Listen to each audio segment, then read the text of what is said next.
돌고 도는 60갑자 드디어 마지막 60번째 개해일주입니다. 60갑자가 끝났네요, 드디어. 야. 근데 이제 왜 60갑자의 마지막에 개해일주가 나오는지를 좀 생각을 해보시면 결국은 다시 갑자라고 하는 시작으로 돌아가야 될 힘입니다. 그래서 개해는 오히려 임자보다 더 깊은 물이라고 보기도 해요. 그리고 우리가 죽고 나면 가는 저승세계 뭐 이런 거의 의미도 있기도 합니다. 개해일주는. 그리고 개해일주로 가장 유명한 사람이 있죠. 여러분들도 들으면 다 아는 개해일주. 사주 4개가 전부 개해년, 개해월, 개해일, 개해시에 태어나신 삼국지의 장비입니다. 장비가 개해일주입니다. 네. 그래서 장비가 되게 멍청하다고 사람들이 생각하잖아요. 그게 약간 삼국지 연의에서 이상하게 표현이 돼서 그래요. 아니 뭐 싸움만 잘하고 뭐 장팔 뭐 휘두르고 힘세고 뭐 했던 사람이 어떻게 장사를 해요. 그분 옛날에 유비 살던 그 동네에 정육점 주인이었어요. 상인 돈도 제일 많고 관우는 약간 건달 비스무리하게 그냥 자기 폰만 똥폰만 잡는 아저씨고 유비 아저씨는 집이 망해가지고 그 돗자리 만들어가지고 팔고 이랬는데 장비 잘 먹고 잘 살았어요. 그러니까 술도 사 먹지. 그 당시엔 술도 비싼데 그 똑똑한 사람이에요. 그리고 그 장판파 그 전투에서 혼자서 100만 대고 맞는 그것 때문에 사람들이 자꾸 각인이 돼서 그러는데 생각보다 유비 쪽에 있는 그 장수들이 멍청한 장수들이 없어요. 다 머리가 있어요. 관우도 춘추자시전이라고 하는 그 중국 고대 역사서를 몇 번을 읽은 사람이고 장비도 마찬가지예요. 나중에 대장군까지 올라가서 막 군대 통솔하고 하는 거 이런 거 보면 승질이 급할 뿐이지 똑똑한 사람입니다. 그래서 개해일주는 기본적으로 머리가 좋아요. 우리가 이제 그 금수쌍청이라고 할 때 그 수라는 게 아이디어, 창의력 이런 거예요. 그러니까 고정되어 있는 어떤 지식을 딸딸딸딸 외워서 하는 게 아니라 자기가 스스로 뭔가를 만들어내고 창의적으로 발명하고 이런 데에는 대단히 특화되어 있는 능력을 가지고 있는 게 개해일주입니다. 근데 주의할 거는 개해일주는 물이잖아요. 그리고 아주 깊은 물이라서 새카만 물이라고 봐야 돼요. 물이 힘을 가지려면 한 곳에 계속 집중적으로 꾸준히 했을 때 파워를 가져요. 처음과 끝에 낙숫물이 계속 똑같은 자리에 떨어지고 반복적으로 떨어지고 시간을 극복하고 나면 그게 바위도 뚫는 겁니다. 그래서 개해일주는 무조건 한 길 파야 됩니다. 이거 했다 저거 했다 요거 했다 막 왔다 갔다 이거 해볼까 저거 해볼까 이거 추천하지 않아요. 최대한 빨리 내가 어떤 걸 하겠다라는 걸 정하고 나면 그거를 얼마나 오래 내가 해서 끝장을 볼 것인가. 그게 그 사람의 역량이 되고 그릇이 되는 그런 일주입니다. 그래서 보기에는 개해일주니까 뭐 물이니까 이 종지에 있는 물처럼 뭐 그릇에 있는 물처럼 약하니까 뭐 얘가 뭘 하겠어 뭐 이런 생각을 하지만 그게 아니고 이 물이라고 하는 이 새카맣고 깊고 뭔가 강한 물이라는 존재를 통해서 다시 새싹이 나오는 갑자로 돌아가는 겁니다. 겨울, 그 추운 겨울에 땅 속에 뭐가 있는지도 모르겠고 눈이 이렇게 쌓여 있고 사람들이 다 움츠러 있고 모든 기운들이 다 움츠려 있는 시기를 극복하고 나서 정말 이제 벚꽃 피고 새싹이 막 돋아날 때로 돌아가기 위해서 그 추운 겨울이 있는 거예요.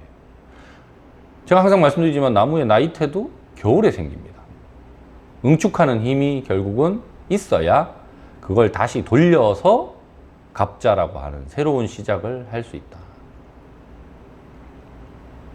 그래서 개해일주는 제발 머리 많이 쓰셔가지고 빠른 시일 내에 나의 갈 길을 정해서 그 길을 최소 10년 이상 파면 그냥 뭐 돈이고 뭐고 다 들어와요. 근데 주변 환경의 변화 또는 여러 가지의 영향들로 인해서 내가 이랬다 저랬다 하고 왔다 갔다 하고 바꾸고 막 갈피를 못 잡고 하다 보니까 그 낭비되는 요소가 너무 많아서 내가 원하는 만큼의 성공을 못 하는 것 뿐이지 그걸 극복만 하면 뭐 개해일주는 머리도 좋기 때문에 뭘 해도 다 해요. 다 하는데 왜 그렇게 왔다 갔다를 할까? 이유는 물이 그런 성향도 갖고 있거든.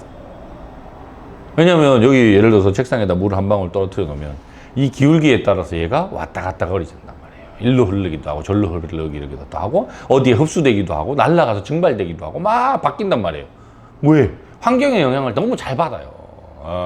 아까 앞에 했던 뭐 경신일주나 신유일주 이런 애들은 환경 별로 그냥 내가 극복하면 되지 뭐 이런 식의 태도라면 계일주는 그게 아니에요. 그거에 되게 예민하게 반응하는 그런 일. 윤종신 있습니다.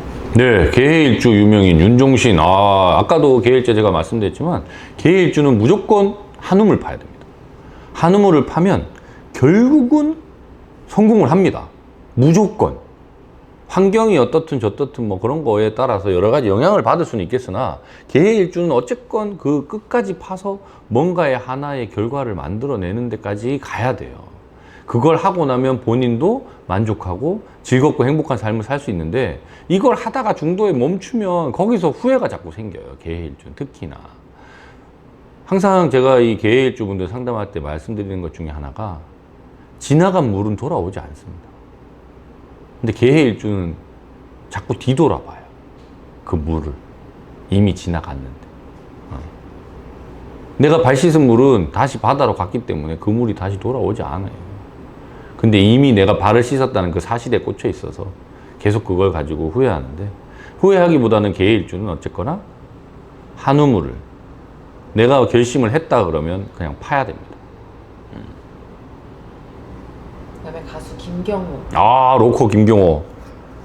김경호 예전에 제가 이제 대구 살 때 경북대에서 뭐 사투리 틱틱 써가면서 그 머리도 안 깎잖아요. 한우물을 파네. 머리 기는 것도 한우물을 파고 로코로도 한우물을 파고 결국은 지방에 있는 그 사투리 쓰는 로코 지방에 있는 대학의 무슨 동아리 거기에서 이제 했던 그 락커가 어쨌거나 우리나라에서 유명한 지금 그 같이 락 했다고 하는 사람들 다 지금 뭐 안 하지 않나요 요새? 옛날 기억해보면 누구야? 이승철도 뭐 로커 한다고 했다가 지금 뭐 안 하고 그 다음에 누구지? 뭐 하여튼 부활 거기 보컬 했던 분들 뭐 많이 로커 한다고 하는데 지금은 많이들 이제 뭐 연예도 하고 뭐 연예계도 나오고 막 이렇게 예능도 나오고 막 이래가지고 전향하시고 이랬는데 유일하게 거의 그런 거 잘 안 나오고 아직도 공연 위주로 하고 락만 하고 뭐 이런 사람으로 역시 계일주 한우물 파시는 분. 코미디언 김신영. 딱 봐도 장비네. 살만 안 뺐으면 완전 장비인데. 이분도 이제 자기가 그 코미디라고 하는. 근데 좀 하나 안타까운 거는, 원래 전국 노래자랑 MC였잖아요. 좀 더 시간을 줬으면. 결국은 계일주는 그걸 극복해내고 하는데, 역시나 이 고정관념. 저 지방에 있고, 막 이렇게 지역에 있고 한 사람들은 여자 MC가 싫은가 봐요. 약간 그런 것도 좀 있고. 그 다음에 이제 출장을 많이 가야 되잖아요. 지방에 가면 뭐 이렇게 좋은 숙박 하는 데도 좋은 데도 없고 음식도 막 그렇고 막 그다음에 할아버지 할머니들이 막 쉽게 이렇게 대하지 못한다고 해야 되나? 뭐 약간 그런 느낌 때문에 안타깝긴 한데 좀 더 한 1년 이상 좀 지켜봤으면 오히려 더 왜냐면 결국은 돌아가신 송혜 선생님이 약간 얘기를 해주고 간 걸로 저도 알고 있는데 얘가 괜찮다고. 근데 이제 그거를 결국은 마무리를 못하고 하게 된. 근데 재밌는 건, 뭐 이것도 비하인드 스토리지만, 거기 지금 이제 MC는 남희석, 그분이 하잖아요? 옛날에 그 신동엽하고 남희석이 했던 프로그램이 있어요. 지금 망했지만. 거기에 제가 1회 출연자예요, 출연자. 그래서 옛날에 남희석 집에도 가봤어요. 그날, 이게 뭐 이기고 지고 막 이런 거예요. 어떤 여자분 한 분 나와서, 이제 남자 2명을 남희석이 1명, 신동엽이 1명 추천해서 그 여자분 마음에 드는 사람 선택받으면 그 사람이 이기고 나머지 뭐 감옥 갔든지 뭐 벌 받든지 뭐 이런 거 약간 프로그램이었는데 맨투맨이라고 SBS에서 나온 프로그램인데 그때 1회 출연자가 저였는데 그때 제가 남희석 편이었는데 이겼어요. 그래서 남희석이 그날 기분 좋아가지고 목동인가 하여튼 그쪽에 있는 자기 집에 데리고 갔을 때 그 딸이 이 사람이 고향이 보령이잖아요. 그래서 보령이잖아요 딸이. 그 딸 되게 어렸을 때 그날 술 진탕 먹었던 기억이 나네요. 갑자기 김신영 얘기하다가 근데 어쨌거나 계일주 분들은 포기하지 말고 끝까지 한 분야를 정했으면 나아가시면 되고요. 그 나아가는 힘이 결국은 다시 시작하는 힘으로 바뀌는 게 이 육식갑자의 원리입니다.